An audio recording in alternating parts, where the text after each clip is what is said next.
Welcome back to For the Mariners by the Mariners channel. If you think following the rules of the sea is just about memorizing a handbook, you need to listen closely to Rule 2 of the COLREGs.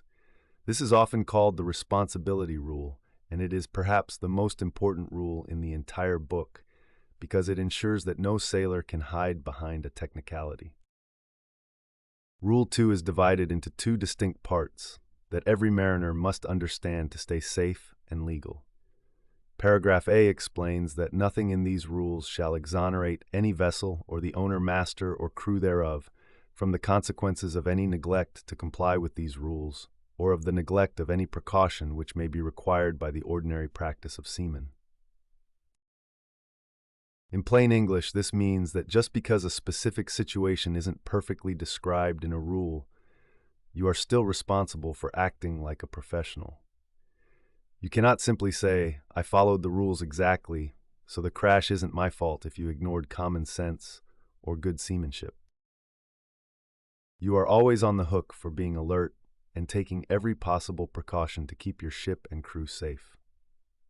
Then we have paragraph B, which is a fascinating legal safety valve. It states that in construing and complying with these rules, due regard shall be had to all dangers of navigation and collision, and to any special circumstances, including the limitations of the vessels involved, which may make a departure from these rules necessary to avoid immediate danger.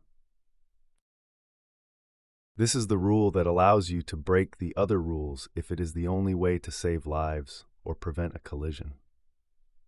Imagine you are the stand-on vessel and the other ship is clearly not moving out of the way. If you hold your course until you crash, just because the rules said you had the right of way, you have failed Rule 2. This rule tells you that the ultimate goal is not just following the letter of the law, but preventing a disaster at all costs. It acknowledges that the sea is unpredictable, and that sometimes two ships might find themselves in a situation where the standard rules could actually cause a crash due to heavy weather or a mechanical failure. Rule 2 is the reminder that you are a thinking human being with a brain and a soul, not just a robot following a script. It places the weight of safety directly on your shoulders. It demands that you use your experience and your judgment every single minute you are on watch. Whether you are navigating a massive container ship through a storm or sailing a small boat in a crowded harbor, Rule 2 is always watching you. It is the rule of common sense and the rule of survival. By understanding Rule 2, you understand that safety is a proactive responsibility that never ends until you are safely tied up at the pier. If you found this video helpful, please give us a thumbs up, hit the notification bell, comment, like, share, and subscribe for more insights. Thank you.